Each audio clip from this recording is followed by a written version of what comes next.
Welcome to Got the 4 Points, your go-to local Victorian Australian rules football podcast, bringing you the best from the heart of the footy community. It's episode 24, and wow, what a time to be involved in our game. We've got grand final fever sweeping through many leagues across Victoria, and the stakes have never been higher. We've witnessed some absolutely incredible performances, underdogs rising, favourites falling, and moments that'll live long in club lore. There have been shocking upsets, joyful celebrations, heartbreak, grit, glory. It's all there. Looking forward in this episode, we'll dive into some standout performances, players who have risen to the occasion when their clubs needed them the most, the games that turned upside down, where form meant nothing and courage meant everything, and reflections, both celebrating the victors and commiserating those who came agonisingly close. Whether you've been cheering all season or you just love the stories, we've got plenty lined up tonight with Clay and Rob. So settle in, grab a cuppa, maybe a meat pie, and let's talk about footy, passion, community, the very essence of what makes local footy so special. How are we, boys? Yes, very well. How we going? Very Yeah, well, very thank you. good. Very good, mate. Nailed that. That was as smooth and crisp as a Heidelberg four-peat. That was excellent.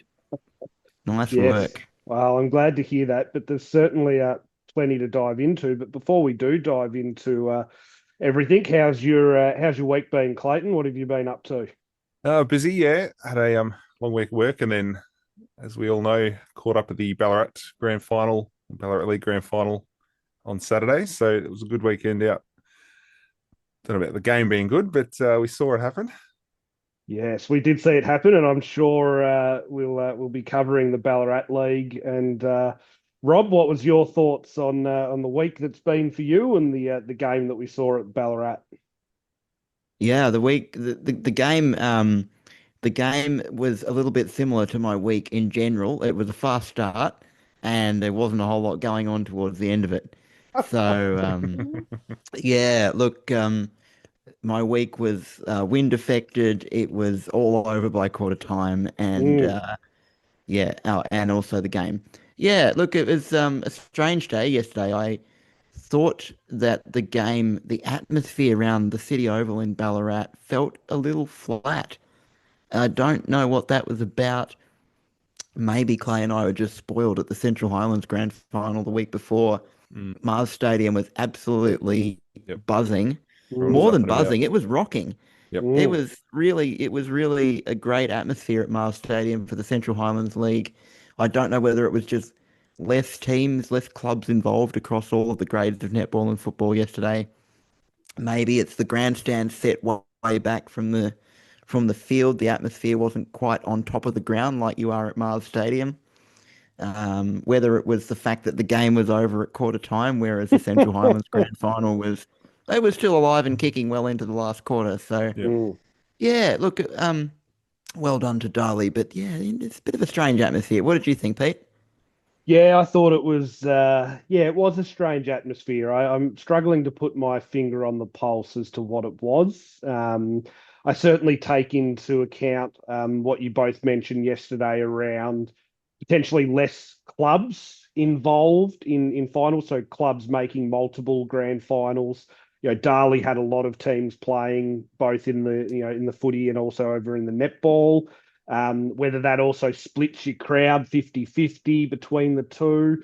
I don't know. It was a strange atmosphere, or maybe, which I can't necessarily dislike. When the Uni Blacks don't make the VAFA finals, I don't exactly go along and watch out of interest in too many of the A grade finals. So maybe the Ballarat League are just a little bit more stuff it. We're not going to come watch and celebrate, but I'm sure that and more we will dig into in this episode. As always, you can listen to us if you don't want to look at our lovely faces on Spotify. We've got the episodes up there. However, if you do want to see our lovely faces, and they are very lovely, we also have episodes up on YouTube. The Instagram page, of course, is there for anyone that wants to see what we're up to. around the grounds, or provide us any hints or tips as to local stories that are occurring. And of course, we've got our email as well for the exact same. So if you've got some interesting stories that have happened in your recent local grand finals, please send them through. We'd love to hear and talk about them. But we've got a bumper episode, so we could probably talk all day just generically, but let's dive into what caught your eye this week, Rob. Yeah, thanks, Pete. Before I do, I want to run past you the thought that I just had. In the Central Highlands Grand Final, there was nobody sitting in a car. Everybody in attendance was in the stands watching the game. Mm. Yesterday at Ballarat, round the City Oval, it was pretty bloody windy and cold. Is the fact that it was a bit flat, partly because a decent portion of the crowd were quite rightly sitting in their cars where it's cozy and warm. One of Good the things point. we love about local footy, although I know, Pete, controversially, you don't like the horns going, Nah, but anyway, that possibly a reason why it was a bit yeah, quieter. it's a good point. It's a really good consideration. Anyway, all right, I'm going to dive into the Eastern Football Netball League now. A theme through this episode is going to be grand final upsets, and I'm going to kick it off with the Eastern Footy Netball League down in Melbourne. Balwyn have caused a boil over in the Eastern Football Netball League Premier Division Grand Final. Another competition that goes with the word Premier for their top flight, a bit like the VAFA. They've won that game over Blackburn by 3 points in the grand final, 8-4-52 to 7-7-49. Pretty low scoring. A lot of the grand finals that were close were quite low scoring this weekend, given the really wet and windy conditions around the place. Balwyn were down by 13 points as time on ticked over at the Bayswater Oval, but they managed to sneak in front thanks to a late goal from Jared Leonard. That's a name I actually didn't recognise. Apparently, he played AFL for Port and St Kilda. Mm.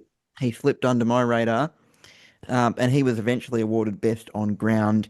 Balwyn hung on from that point, despite a very contentious and desperate plea for a high tackle from Blackburn supporters. Apparently, that tackle was almost in the goal square for Blackburn. And do yourselves a favour and head over to the local footy page on the Herald Sun website to have a look at the photo.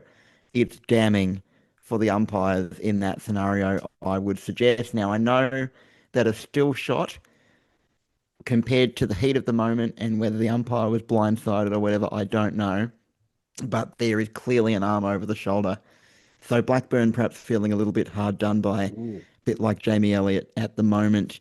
So anyway, Blackburn didn't end up with the win. That would have been Blackburn's first Premier Division premiership. As it happens, it's Balwyn's sixth in the last 13 years, and it's a back-to-back. So well done to the Balwyn Tigers for getting the job done. Very impressive for them. And I should also say that Blackburn were clear on top of the ladder and 4 games ahead of Balwyn in the regular season. So that's a really good effort by Balwyn to come from behind, not only in the game, but also in the season context. So that is a wrap from the Eastern Footy League Prem Division 2025. Just having a look at that game, Rob, littered with some AFL talent is Balwyn. Lachlan Young from the Bulldogs, Lockie Young, and Kane Turner from North Melbourne. So so littered, and also something you don't see too often. Normally, a 6-pointer in footy circles is your ex-AFL player. Well, I'm glad that he kicked the winning goal, Jared Linehart, because he's a 7-pointer.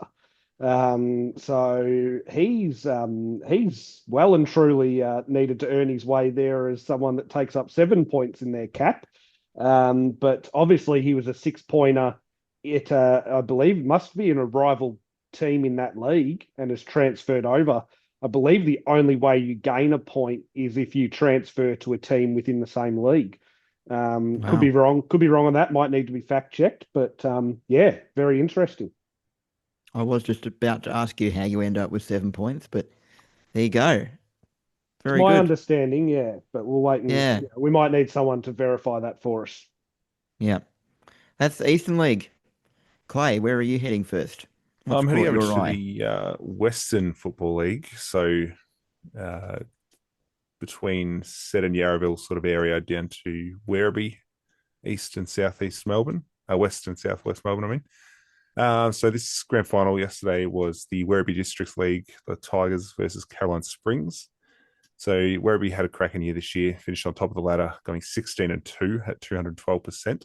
Caroline Springs finishing third, going 14-4 at 165%. So a little bit behind, but still a very good year for both teams. And interestingly, both these sides met in round two of the finals. Werribee won the first match 106-89, which put them straight into the grand final. They got the week off for the prelim.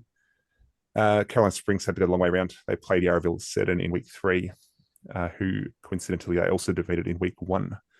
So this final series was only the two teams playing each other, or as far as these two teams goes, their only matchups were each other, week 1, 3, and grand final.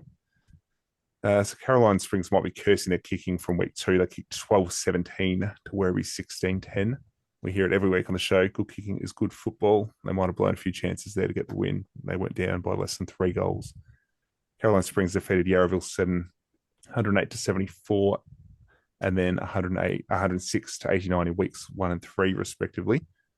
Now they finished on top of the ladder, Werribee, so they got the free pass in round 1. The first final was round 2 against Caroline Springs, and then skipped straight into the grand final. So it was a pretty easy path there for them. Now, Werribee would have gone into this game the hot favourites, but it was Caroline Springs who shot out of the gates early. They were leading at quarter time, 32-21, and then half time, 42-28. Now, the ball must have been kept in play a fair bit. The first 2 quarters only ran for 28 minutes and 26 minutes, respectively. So quite short there. Now, Werribee finally hit the lead at the 26-minute mark of the third quarter, and then went on to kick 3 goals in 3 minutes to be up at three-quarter time at 56-49. And it was another fairly short quarter there at 28 minutes. Now, the final quarter was a hard-fought battle. The first goal didn't come until the 15-minute mark of that last quarter, which pushed Werribee out to a 2-goal lead. Caroline Springs decided their day wasn't over yet. They came out and kicked the next 2 goals, leveled the scores at 62 each, and just beat the siren, which sent the game into overtime, which you don't see in too many grand finals. Definitely some excitement there. From there on, however, in the overtime, it was mostly one-way traffic, where we kicked 2 goals, 1 to a single point to Caroline Springs. And the game was won by Werribee for an even 2-goal lead. It was a great day for the club. The reserves went on to win the grand final as well against Caroline Springs also. 7-9-51, 6-4-40 to the reserves. Very good. Very good. A little bit of extra time battle. I just I've got a bone to pick with Play HQ. They've got a mark Just out. one? Well, yeah. Well, I'll pick one for now. But I think they've got to mark out extra time better on Play HQ. If you have a look, it just looks like it's been a 2-goal win to Werribee Districts in the last quarter. It's only when you have a look and look at the play-by-play that you see that, there's been a behind kick at the 46-minute mark, and you think, well, either that's the world's longest quarter, which, we've certainly seen a few of at the Blacks now and again with certain timekeepers, or it's extra time. But, yeah, that's a good pick up there, Clay. And not just noting that there was extra time, but also when it sort of occurred. You don't know if it was a 28-minute last quarter with extra time on after that, or if it was, when did that actually fall? 100%. That's a really good pickup as well. So, and if I'm not mistaken, we haven't spoken too much about the Western Footy League this season, but Rob, I believe last season that was the epic win of Hoppers Crossing, who came from the clouds and actually beat Werribee Districts by 1 point in the grand final. So it's nice to see that Werribee have managed to get the monkey off the back, so to speak, and had a win there. Well, I'm going to take you've got the story of the day. I've got to introduce that you have the absolute. It's a pity in a way. Clay and I both have had interesting stories here, But you just have the story of the year right in front of you, and you need to get this out because I could not believe this result when I saw it. So tell the people what they want to hear. Well, Rob, it was funny because last episode, all three of us were discussing how last week's grand finals had thrown up some interesting results. And it was really that discussion of on grand final day, anything can happen. And we also discussed a little bit on grand final day when things don't go your way as the team that is favourite, sometimes panic can set in and you can play very differently to what is your core style. And we did have a little discussion last week around look, it'll be a real shock. Like, anything can happen in football if Kangutna, the road, lose. Well, boys, do I have a story for you? There is a roadblock in the way of Kangutna, and it comes in the form of the Cobram Tigers. Let me set the scene. They go into this grand final, Kangutna, after an undefeated season where they had a percentage of 417. 417. They had won majority of their games by 100 plus. But that undefeated season has come to an end. They have lost by 3 points to Cobram in that grand final. Clay certainly spoke about good kicking is good football, and we've said it a lot on this podcast. Well, bad kicking is bad football, and Kangutna are absolutely guilty of that. They kicked, get this, lads, a whopping 5-21-51 to Cobram's 8-6-54. They have had more behinds than Cobram have had scoring shots. Oh dear. But it does not matter. It does not matter when push comes to shove. If the ball's not going through the two big white sticks, it doesn't matter how many shots you have, unless your goal is to win on points alone. You really need to convert. And credit to Cobram who did convert. Familiar name there for Cobram in Jackson Trengrove, who is in his second season there at that club and now tasting the ultimate success.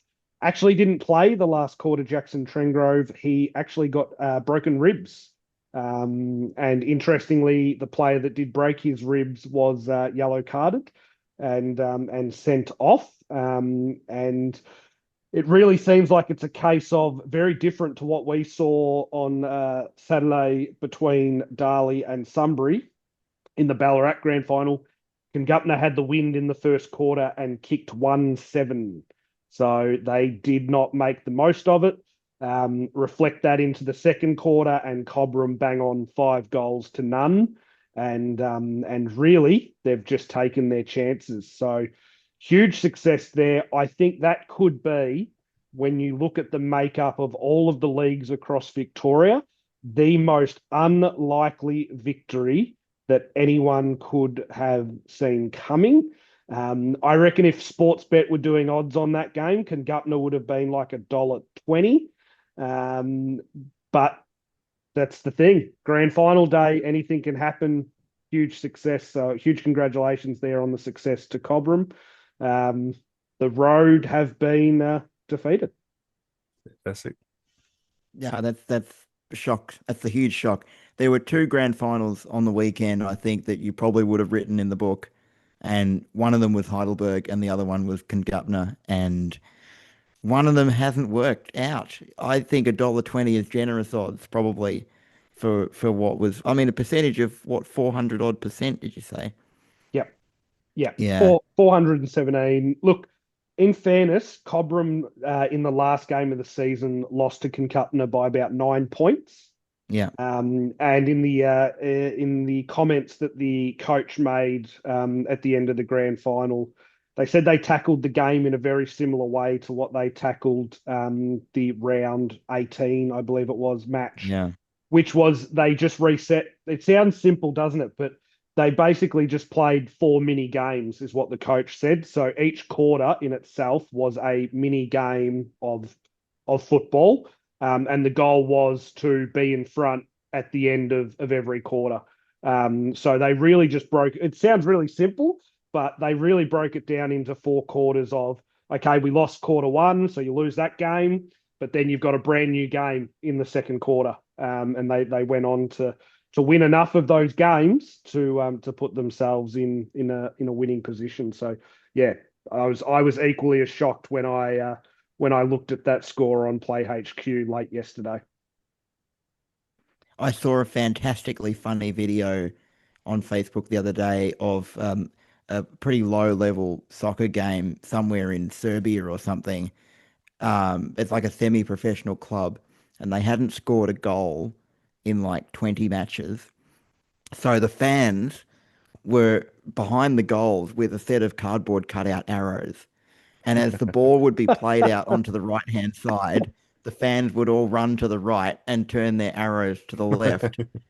And then when the ball would be played out to the left, they'd run over the other side with their arrows and point the arrows back toward the goals.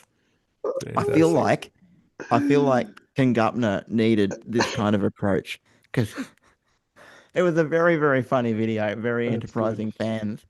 What do you even say as the coach after losing a grand final like that? Anyway, I could pick a few things, but there'll be there's a few contenders for 4-letter words you might use, but so lads, I did mention the other grand final that we thought really would go to script, and if we were going to have any shorter than $1.20 odds on a win in a grand final, it would have been for Heidelberg over Hurstbridge in the Northern Footy Netball League Division 1 grand final. This one was no upset.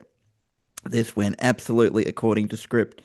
It's not a close grand final. I'm bucking the trend here of talking about close games in this week because it's worth mentioning the impressive effort, the huge effort of the Heidelberg Football Club to win their 4th premiership in a row. They were far too strong for Hurstbridge, and that was an undefeated season for Heidelberg. So well done to the Tigers. Grand final margin, 81 points in the end. Bit of a walkover there. So this is incredibly the club's 6th premiership in 2 years as they clean swept the first, the seconds, and the under-18s this season for the 2nd year in a row. Wow. So a dominant club there in the Northern League. Dominant really in every sense. This is a club that knows how to win premierships. It's a premiership winning machine. They have matched their four-peat from 2006 to 2009, and it would be a very brave person to bet against them going one better next year at this stage, I would think. Already lots of new signings announced on Instagram. Oh, sorry, re-signings, not so much new signings, but they look to be trying to keep that team together. And it's hard to see them being challenged in the short term. So well done to Heidelberg and well done to that club. I did note that the grand final result, I've just not got the teams in front of me here, but the grand final margin in the 2nd division of the Northern Footy League was about 120 points as well. So some one-sided contests there in the in the Northern League, unfortunately, in the grand finals. But still, a 4-peat for Heidelberg, 4 in a row, undefeated, well played. Sorry, Clay, you go.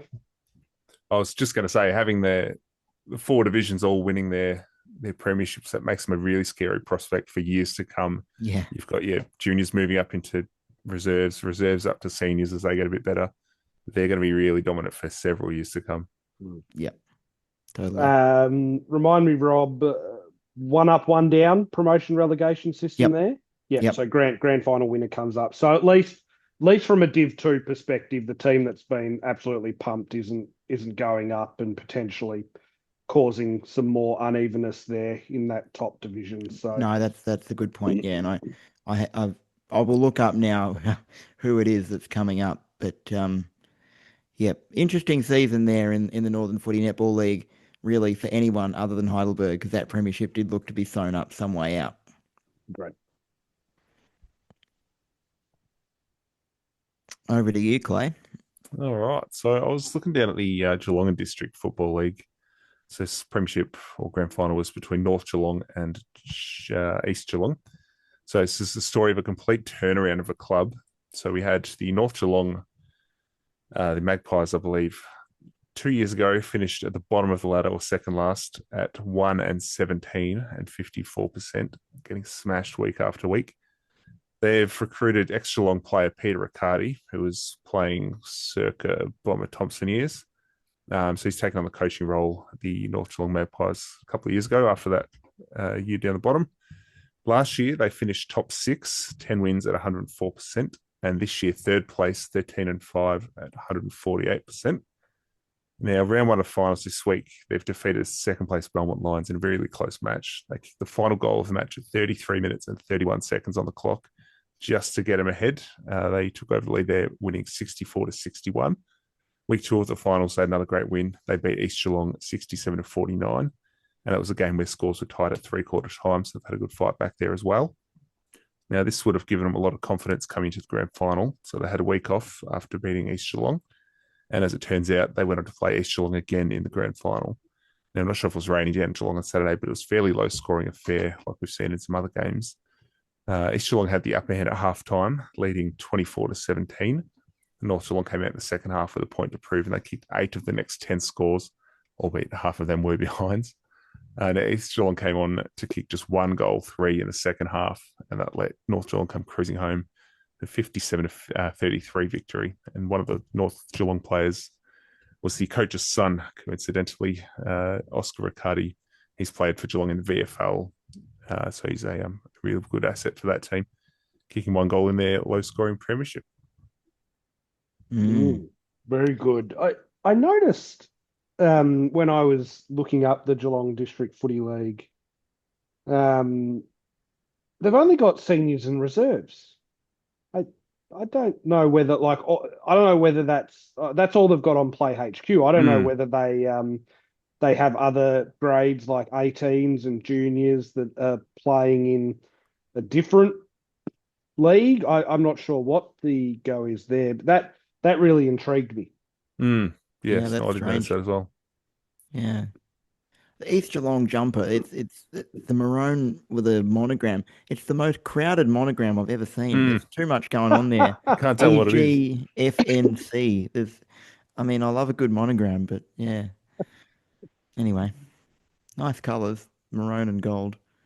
But yeah, a lot going on for me there. But well done, North Geelong. Peter Riccardi, that's a blast from the past. It is. Yeah, Bomber Thompson era is probably true, and even earlier than that, I would think. Yeah, I would think so. Yeah. No, He's I one think of you're that right. I Geelong. think he wrapped up about 2005, which is probably the end of Thompson's tenure. Premiership 2007. So Yeah, I'm not sure if he played the premiership or not, or if he was I gone think by he then. would have. Yeah, maybe just.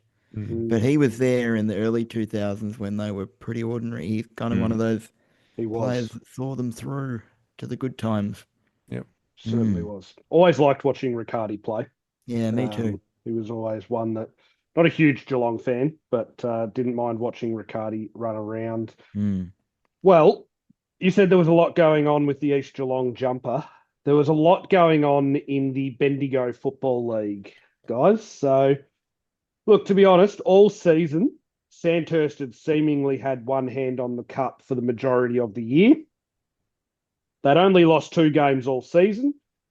Both of those were to Gisborne, and then their grand final opponents, which weren't even Gisborne, because Gisborne absolutely died in the arse towards the end of the year. Eagle Hawk, they had beaten Eagle Hawk 3 times throughout the year, including a 10-goal win over them in the semi-final only a couple weeks back, which would have had them full of confidence in their grand final rematch. The first 31 minutes into the first quarter, it seemed to just be, all confirmed as to what was going to happen. Sandhurst led 6-2, 38 to 0-4-4. A very strong first quarter. Cue the next 2 minutes, though, and what seems to have been or is being talked about as a turning point. I don't know whether you could necessarily call it a turning point in itself. Eagle Hawk are awarded a free kick from the centre bounce, and then the ensuing inside 50 results in another free kick to Eagle Hawk's Clayton Holmes for a push in the back right as the siren goes. So push in the back given, siren goes. Clayton Holmes, who is a co-coach there at Eagle Hawk, is lining up for his shot after the siren. Fair to say, probably one that Eaglehawk need to get a little bit of momentum going their way, being 34 points down in the first quarter against a rampaging Sandhurst team. Now, he absolutely slots it, and as often happens, uses it as a real opportunity to try and bring some energy, some physicality, some passion into the Eagle Hawk boys, which at the same time leads to a bit of a kerfuffle between the Sandhurst players and the Eagle Hawk players. Always difficult when the siren's gone. It's hard to just restart play for the umpires. And there's been a resulting push and shove, which the camera doesn't capture. So I've watched the game or parts of the game back. The camera just sort of misses the main element of the push and shove. As the camera does pan back, what it shows is a Sandhurst player on the ground in a fair bit of trouble, and results in a yellow card being given to Holmes from the umpire, which is 15 minutes off, but able to return for the game. A red card in a lot of country footy leagues is that player is done for the day. And I believe every league is a little bit different, but I believe most leagues it's you must play down a player for about 15 minutes. But that player who is red carded is unable to come back for any portion of the game. So only yellow carded. But that seems to have caused a bit of angst amongst the two teams, and rightly or wrongly has served as a bit of a catalyst for Eagle Hawk to fight their way back in. They managed to keep it around the 20-point mark at halftime and then three-quarter time, and then went absolute bang in the last quarter, did Eagle Hawk. They kicked 7-3 to run over the top of Sandhurst and win by 10 points. Now, yeah, look, allegedly, I'll say allegedly here, but there's a lot of sort of word going around that a lot weren't happy with what had happened, and that even as he was potentially presented his medal, that there may have been some words around, whilst we're giving you this medal, please note that the boy you pushed is in hospital right now. So I don't. That's allegedly. That's Wow. what I'm hearing from sources. It's all getting pretty spicy there in Bendigo, but outside of that, a complete shock. A grand final that Sandhurst would have, I think, probably Kingupna was the most logical to win, didn't. Heidelberg was certainly second. I think if you had to pick a third team across the weekend that was a lock, it was probably going to be Sandhurst, but it has not occurred. And now we wait and see what probably happens from a tribunal perspective, noting that most local leagues also have sort of a double demerit system for grand finals. So whatever punishment he may get will be doubled because of the grand final tax. So if he was looking at 3 weeks, it might be 6. If he was looking at 5, it might be 10. But yeah, it'll be real interesting to see how that plays out. Mm. Yeah, no, that's an absolute boil over there in Bendigo. I assume that Clayton Holmes' new nickname is George, Maybe the Dragon Slayer. the Dragon Slayer. Very I'm potential. glad you got that. I did, but yeah. Well, he kicked a very important goal right when they needed it. I don't know whether he was one that necessarily slayed the dragon himself, but he certainly gave his team a lift when they needed it in that first quarter. You mentioned about there being a bit of spice in Bendigo. Not that I want to condone people ending up in hospital. That's not good.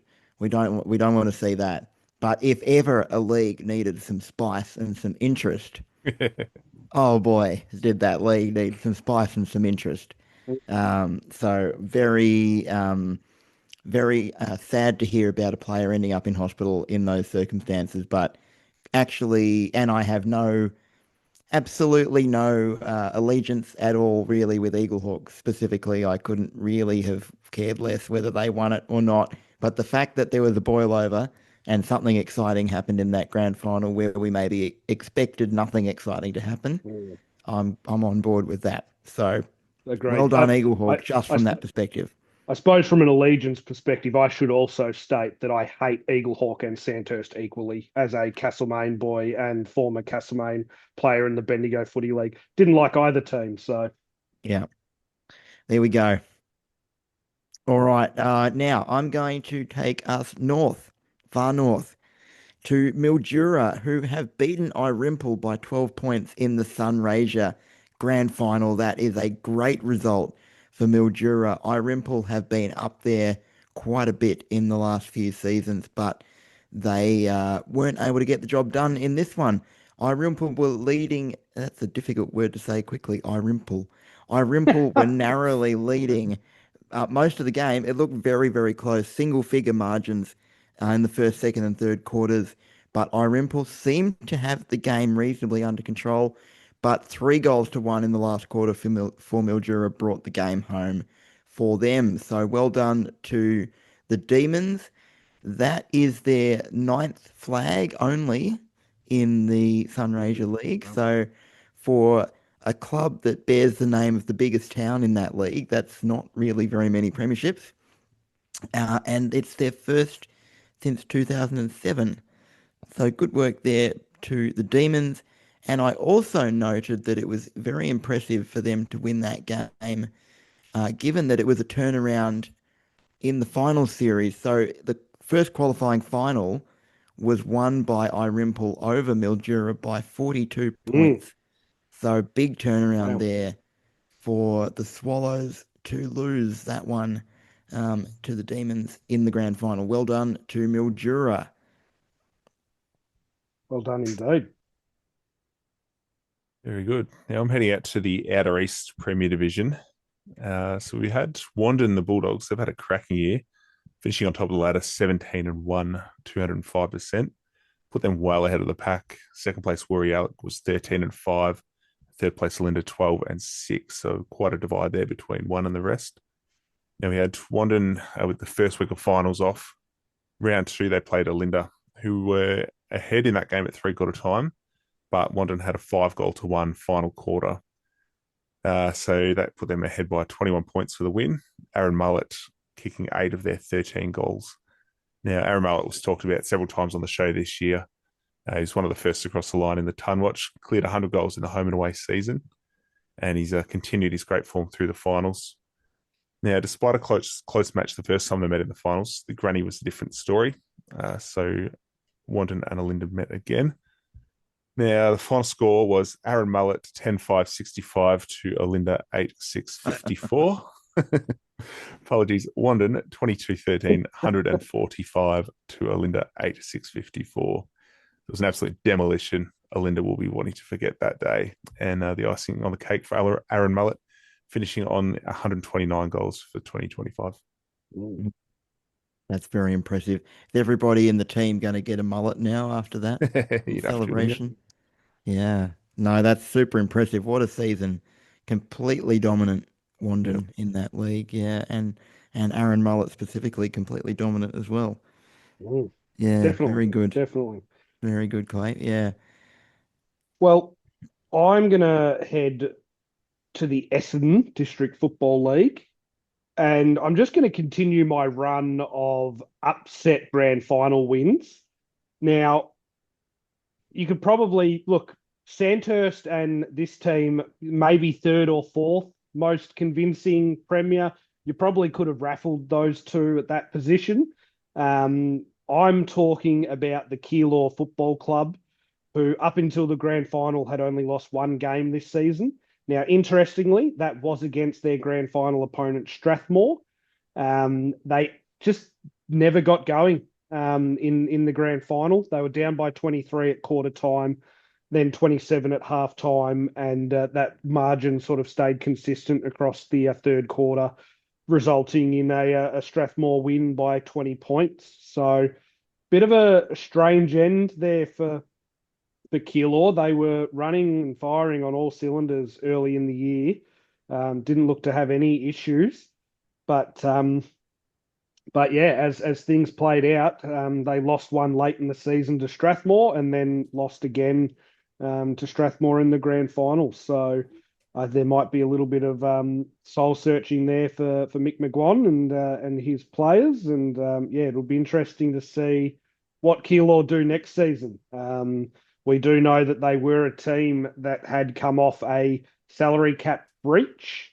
So yeah, you wonder if they're getting ready to load up, whether they just need to be mindful of some of their former challenges in that area. So, congratulations to Strathmore. Yeah, I think you could honestly say out of probably the top four most expected results in the grand finals, to your point, Rob, Heidelberg have been the only one to actually get the job done. Yeah, yeah, that's a great result for Strathmore. Really, Keilor have only had two bad news stories all season. One at the very start and one at the very end. Yeah. Other than that, it looked like a picture postcard year. But yeah, I wonder. I don't really know exactly what went down in the salary cap saga. I just do wonder whether there's anybody in the Essendon District Football League looking on from the outside, whispering the word karma. Not sure, Maybe. but whatever the case, it wasn't a good grand final day for Keilor. Hmm. All right, folks, I'm going to take us to the Ovens and Murray. So we talk about the O&M League so much. It's our absolute favourite, probably in terms of consistently competitive football. Been joined in the stakes up there with a couple of the VAFA grades this year and with the Hampton League, which, by the way, is playing its grand final the same day as VAFA A grade on the Friday public holiday. But the Wangaratta Rovers and the Wangaratta Magpies had a wang off in the O&M grand final today, as we're recording this Sunday. And it was an epic. It was pretty low scoring, as a lot of these games were. It's the Rovers who have won the game in the end by, what's that, 13 points, 14, 15 points? 15. Can't read the score very well. 9-7, yeah, my mental math is terrible on the fly. 9-7, 61 to 6-10, 46. Did somebody say bad kicking is bad football? It's the same scoring shots, and it is the Magpies who were on the wrong side of it. 16 scoring shots each, and with 9 goals, 7 rather than 6 goals, 10, it's the Rovers who win the game. It was a pretty good game. It got out to a 22-point margin in the third quarter. I was just looking through the play-by-play scores here, and at the 25-minute mark of the third quarter, the Magpies kicked a goal and then kicked the first two in the final quarter to bring it back to 3 points. And for a team that at that point was winning on scoring shots, I reckon the Rovers would have been quite nervous that the Magpies were coming hard. The Weekly Times describing this as a withering last quarter comeback from the Wangaratta Magpies, but the Rovers managed to stand tall. Not until the 15-minute mark of the last quarter did the Rovers kick a goal, but there was no more shots fired by the Magpies, really. So in the end, a well-deserved back-to-back premiership for the Wangaratta Rovers up there in the Ovens and Murray League, their 17th O&M League Senior Premiership. So congratulations to Brodie Philo and all the Wangaratta Rovers there. Good to note that whatever the result of that game, it was going to be a good night in Wang tonight. I'm sure that it was a bit of a procession back down the Hume for the brown and gold.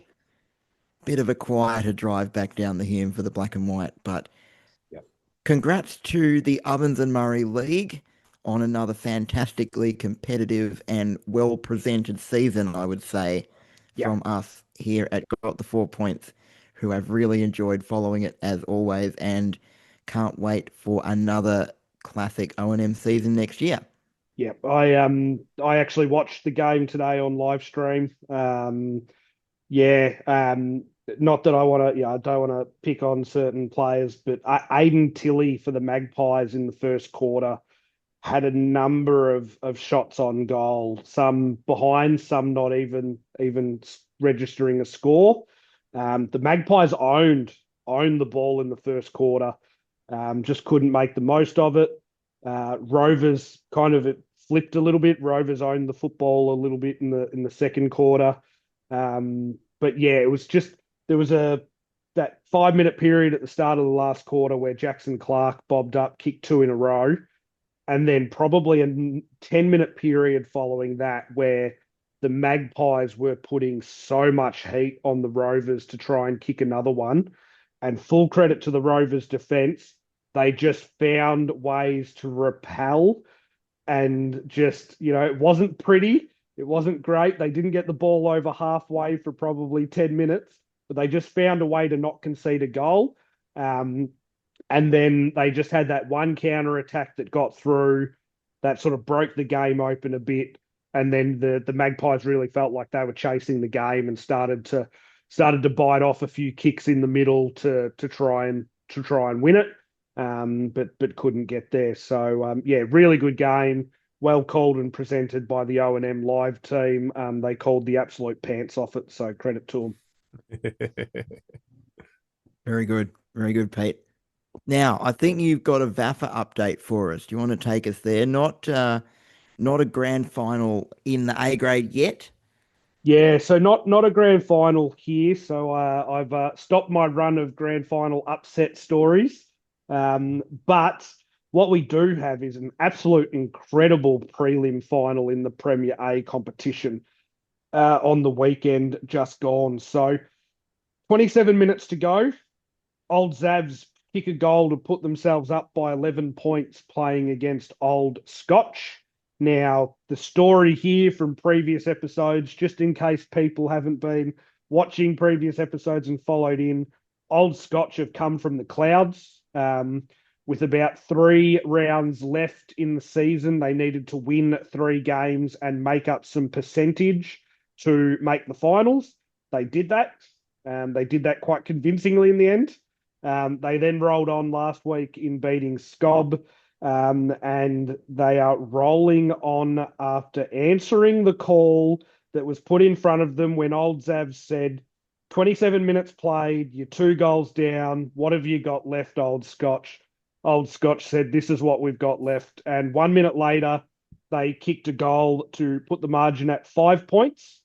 And then cometh the moment, cometh the man at the death. Angus Jones steps up, snaps a goal at the 32-minute mark, and they hold on to win by a point. So it's set up an absolutely tantalizing grand final rematch from 2024 in Old Brighton versus Old Scotch. I think it's going to be played, as you mentioned, Rob, this Friday on the grand final public holiday. I think do yourself a favour, as Molly Meldrum used to say on Countdown.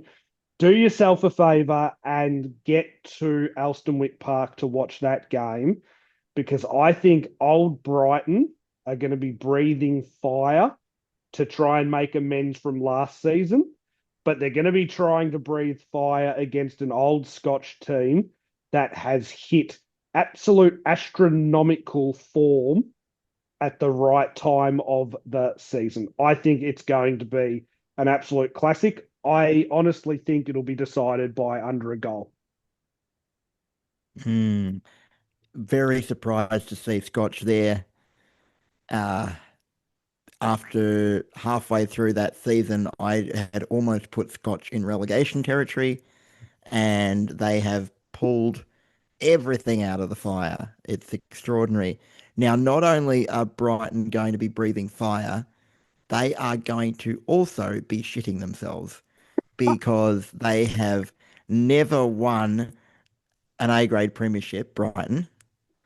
They were favourites, raging favourites, I would argue, last year to win it based on the home and away season.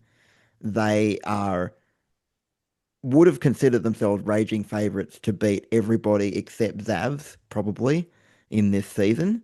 And now that Scotch are coming for them, I think it's going to be a difficult week for Brighton. There's going to be some very nervous boys out there for Brighton on the weekend, I reckon. Yeah, agreed. But geez, I'm super keen to see Harry Hill run around in that Yeah, grand final.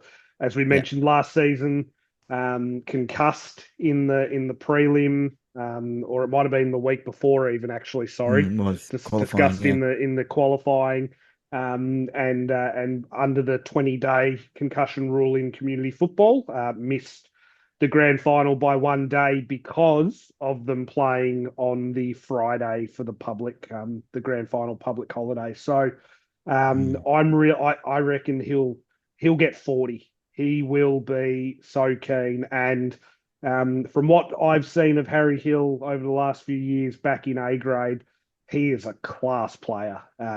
He wills himself to the football, and he does some pretty good stuff when he gets it. So I do agree, though. I think the stakes will certainly have Brighton a little more nervous than maybe what they would have been had old Zabs made it through. So Yeah, I got no doubt that Brighton were cheering Zavs on in that game. probably. No doubt. No doubt. All right. So I'm going to give you three quick results, guys. And then, Pete, I think you've got a league change update for us on your specialty, on your home dung heap there. But I'm going to give you three quick grand final results without too much detail, but just to acknowledge some premiers in other leagues around the state. So, first of all, congratulations to Dyson Heppel for his best on ground performance for Leongatha in their win in the Gippsland League Grand Final over Traralgon. So well done to the Parrots, one of those great names in local football. A 95-point win there in the Grand Final for Leongatha in their ninth consecutive Grand Final. That's a powerhouse of a club. Well done, Leongatha. 29th Senior Premiership overall for the Parrots. In the Wimmera League, somewhat controversial. We know that there was a cloud, several clouds perhaps, floating around the person of Tom Williamson, who plays for Ararat. He ended up starring in that grand final, kicking 6 goals, although bizarrely wasn't listed in the best on Play HQ. Maybe they didn't bother worrying about that Play HQ best list too much because they just won the premiership. But Ararat have won their third in a row there in the Wimmera League, defeating the Southern Mallee Thunder. What was it? 13-13, 91 to 5-8, 38. So a big win there in the end for Ararat. And fingers crossed for the sake of Ararat and the Wimmera League that there is no extra case for Tom Williamson to answer. Let's just hope the story finishes there and we can move on with his standout 6-goal grand final performance. Who knows? Watch this space. And then finally, just to shout out the Ballarat League, we mentioned it earlier. Congratulations to Darley, 11-13, 79 over, honestly, a pretty disappointing Sunbury, 6-9, 45. The game was basically over at quarter time, wasn't it, guys? It was a pretty rampaging effort there by Darley. Yes, they did have the win, but they cut ribbons through Sunbury in the first quarter. Brett Bewley and Nick Hines, especially, and Nick Hines in the end best on ground. I was a little bit surprised to find that that is only Darley's fourth Ballarat League senior premiership. They seem to me like a club that's been very successful for a long time, but it's really just in recent times. Yeah. Good start. You mentioned too, it was over at quarter time or thereabouts, noting on the scores that at quarter time it was 47-0. So it literally was. They only scored 45. Yeah, that's a good point. That's a really good point. It Really actually, good point. in the end, yeah, Mm, that's yeah, incredible. If it Darley was. hadn't scored after quarter time, they still would have won the Yeah, game. Yep. yeah, it was a bit disappointing. It just felt like Sunbury didn't fire a shot at all. Mm. Like at no point did you sort of think, oh, here we go. Sunbury's going to own this next 10 minutes and we're going to see what they've got. No. I think you could you would struggle to find them owning 2 or 3 minutes at a time. They just didn't fire a shot. I think to your point, Rob, you don't want to see people in hospital on grand final days, but from the Clayton Holmes Bendigo League incident. But there was times where Sunbury could have shown, I felt, a little more physicality, and didn't fight the flag for the club, didn't fight the flag for some players that were in headlocks, getting tackled over the line. It just was weird. It was really, really weird. I don't know whether they just weren't up for that or ready for it, or if there'd been injuries that had led to them not being as confident. I'm not sure, but it just was a really weird game, I felt, in the end. Yeah, Um, agreed. Before I do get to the league switches as well, I feel a bit bad for the Gippsland League, because the Gippsland League this season has been one of the most interesting leagues in terms of results, who's winning, who's losing. It's been up and down. No one seems to have really had a locked in, premiership. For the grand final to be done by 95 points, it sort of doesn't feel like it's done that league justice for how good they've been all season. So, but that can happen on grand final day, as we've seen in many cases. Well, I read that it was perhaps a bit of a similar story to the Ballarat League Grand Final. Very, very windy, apparently, at Morwell, and Leongatha got a really fast start, and it was pretty much over early on. So I think that we might have witnessed that a little bit at Ballarat. If it's if one team gets a 7 or 8 goal head start, it's pretty difficult to try and peg that back. So I think that might have been what happened there in Gippsland too. It is hard. Well, we're going to talk league switches, which has become somewhat of my pet topic here on Got the 4 Points. And it's apt that we finished there with the Gippsland region, because that's where we're starting. During the week, Druin have been knocked back in their desired switch from the Gippsland to West Gippsland League by AFL Gippsland. That's a lot of Gippslands in one sentence.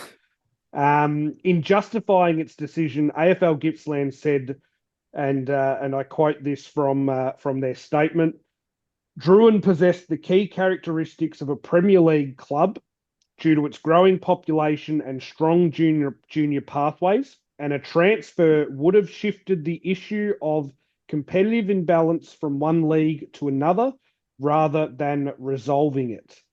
There was also a systemic risk to the Gippsland League of a threat to its Premier League status, and could cause financial and logistic strain on its remaining clubs. The council determined that while Druin's concerns around its men's football team's competitiveness were valid, approving the transfer would not solve a problem, AFL Gippsland said in a statement, but rather shift it, potentially creating new instability within the Gippsland League and broader regional ecosystem. To me, lads, that says, hey, if Druin leaves, we'll just have another club that's really shit, rather than let's try and figure out how we can create competitive balance. It's we need Druin in the league because we need someone to suffer, as opposed to having them move and have a new team suffer. I thought that was a pretty poor statement, and I feel like it's something we've seen recently with the Bendigo Gisborne situation, where it's Gisborne can't leave. Think what that'll do for our league. Well, maybe your league needs to be, making better administrative choices and decisions to not put yourself in this position. But interested firstly on both of your thoughts around Druin before I do go through some Gisborne updates. Well, it's sort of, they're saying it's the better the devil you know, but I don't know. Like you say, if they're not making actual plans to improve the league in other ways, what's their sort of involvement, or have they got a plan for anything to actually do anything to improve stuff? Yeah, it doesn't sound like a great plan to me. I mean, looking at the competitiveness of the league, Druin finished bottom of the ladder, 1 win, 17 losses, percentage of 42. Actually, not outrageously low percentage, really. But the second bottom team, Sale, won 4 games. So there's quite a gap there. Now, losing a team from that league would have created a 9-team league from a 10-team league. But I I believe that a large part of the challenge for Druin was the geographical one. Looking at the teams in that league, Leongatha, Traralgon, Moe, Morwell, Warragul, Wonthaggi, Maffra, Bairnsdale, Sale, Druin. I guess Warragul is the closest Mm, team, Hmm. but the majority of that league is based in the Latrobe Valley or further yep, east, and that's correct. quite some distance. Yep. I was just about to try and do a little Google Maps here. We looked at this Uh, earlier in the year. Druin to Bairnsdale would be close to 2.5, I reckon. Yep. Google Maps is saying 2, 2 hours, 2 minutes. 2, But yeah, yeah, but still, that's really quite a long way. it's a hell of a long Um, way. yeah, look, the argument also was from Druin was around the real strong growth of football in the Outer East, in the Pakenham area, in the Ellenbank League, which they're very close to. Clubs like Nearham South are just down the road. Yep, Um, the West Gippsland League is really doing quite well. They're close to a lot of those clubs nearby. There's really a lot of other options that make geographical sense, and I think that allow them to draw from players from the Melbourne or outer eastern Melbourne region. If you are somebody who lives in Pakenham and you're only 15 minutes drive from Druin, but then you've got to think about driving all the way out to play games in Bairnsdale. Bairnsdale Yep, compared to sticking around and playing in the clubs in Pakenham. yeah, Sure, in theory, Druin has access to a very quality growing talent pool, but are they really going to want to play in the Gippsland correct. League? That's what AFL Victoria is missing there, I think. Correct. Yeah, no, agreed. Look, the last time Druin had a winning record in a season was 2011, was the last time they had a winning record, which was 12 wins, 5 losses, 1 draw. They haven't had a winning record since that 2011 season. Wow. So yeah, I think there's some real challenges there that need to be worked through. I think that was my takeout was, yeah, it sort of seemed like if we remove Druin, then we'll just have a new weak team, as opposed to here are some logical steps we need to take to create competitive balance within our league. But it's interesting, Rob, you talk about travel times because I do also have a Gisborne update for us. So, from a Gisborne perspective, we're still waiting to hear from AFL Victoria around a decision from their move to Bendigo to Ballarat. I've heard now around 10 more days, we should have a decision. We'll wait and see whether that occurs. I do want to note what the president of Gisborne recently said in an article. He has said, the players are done and the members have voted to go. We're trying to recruit at the moment, and the players we're talking to don't want to go to Bendigo. The president said we shouldn't be expected to save Bendigo from dropping to 7 clubs if we join Ballarat and Broadford doesn't get up for 2026. And there are growing concerns around Broadford not being able to reform for a second year in a row, which would leave Bendigo in an almighty pit of despair. So yeah, hopefully within the next 10 days, we'll be hearing around this Gisborne decision. I think, given what we've just recently seen with Druin, probably all 3 of us can predict where that decision is going. I think that will be a decision to reject the move from Gisborne to Ballarat, and they will be staying in the Bendigo League.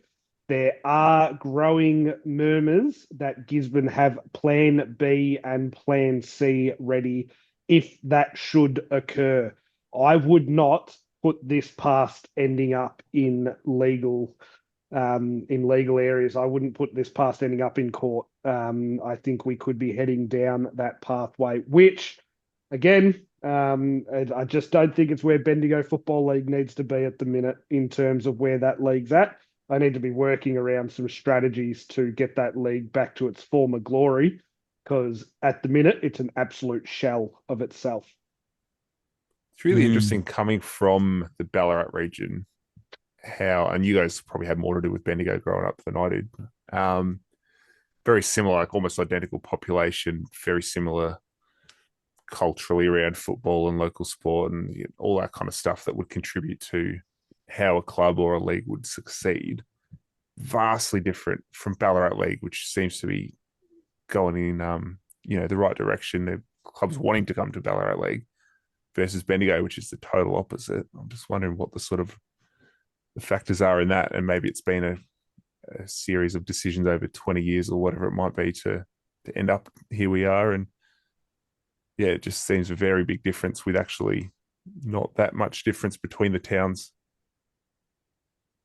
Well, I think the biggest difference is that the Ballarat League has attracted and retained, most importantly, retained a strong pool of clubs from outside Ballarat. Mm. Yep. So Ballarat, like Bendigo, has its core of Lake Wendouree, of East Point. I mean, there's been some mergers and so on over the years, but North Redan. Ballarat, Yep. Redan, Yep. Sebastopol. Mhm. Sebastopol, that's right. But they have attracted and maintained clubs like Sunbury, Melton, Bacchus Marsh, Balan, Darley, and the Bendigo League just doesn't have that. And crucially, those clubs I just listed outside Ballarat are able to attract players from Melbourne very strongly. And to be honest, Ballarat in general probably is just a little bit closer to Melbourne. Yeah, It's probably able to attract players like that. But the Bendigo League, it's not done a good job of attracting retaining its outer teams. And yes, it's really in the last 5 years, the strategic decisions that have led to Maryborough folding and being offered no support. Yeah. Kyneton being let go without a whimper. Castlemaine allowed to head down an unsustainable course, albeit things have somewhat leveled off a little bit at Castle. I wouldn't say improved, but I'd say leveled off. Yeah, the inability for Bendigo to retain those teams closer to Melbourne, and Ballarat having that core, it's a real core of teams outside Ballarat that have strong gate takings from those communities. I mean, the Darley Bacchus Marsh gate takings must be incredible. The Sunbury Melton gate takings must be incredible. There are local derbies outside Ballarat in that league that are really profitable for those clubs. Yeah, definitely. Bendigo has none of that. It didn't have it much in the past, and it's got zero of it now. Correct. I think the other thing that I look at as well is because of the competitive imbalance, it's been hard for bottom tier clubs to recruit high level players because, what pitch a Kangaroo Flat making to a player? Hey, come play here. We've finished in the bottom three in the last, 15 seasons. We're probably going to finish bottom three again. And the problem that creates is, so those high level players aren't going to the bottom clubs to improve them, but then they're also not going to a Sandhurst or a Strathfield Say because they go, oh, well, why would I go there? Or even more so, Sandhurst aren't recruiting those types of players because they don't need them because they could, they almost win comfortably as it is, albeit with the shock loss on the weekend. But, your teams like Eaglehawk and Sandhurst are thinking, what do we need to do to recruit to beat Eaglehawk or Sandhurst? Not, anyone from the bottom. So I think a lot of those higher level players look at leagues like the Ovens and Murray. They look at leagues like Ballarat. They look at leagues like Geelong, and I think they're moving to those leagues. And so I think that Bendigo is also just bereft of playing talent. I note that until the recent Mickelson medal was held, this was the first season, I believe I'm saying this correctly, this was the first season in Bendigo Footy League history that there was no Mickelson medalist, which is the league medalist, playing in the league, whether it be former or current. So there were no former or current winners of the medal in the league. And I think that just shows that they've gone on to other areas where there's challenges and actually get something out of your football. I don't think you get anything out of your football at the minute in Bendigo. So I think I think the mistake that Bendigo have made is looking towards Melbourne as their saviour. I don't. I think to your point, Rob. I think they're too far away from Melbourne for Melbourne to play a real significant impact within the league.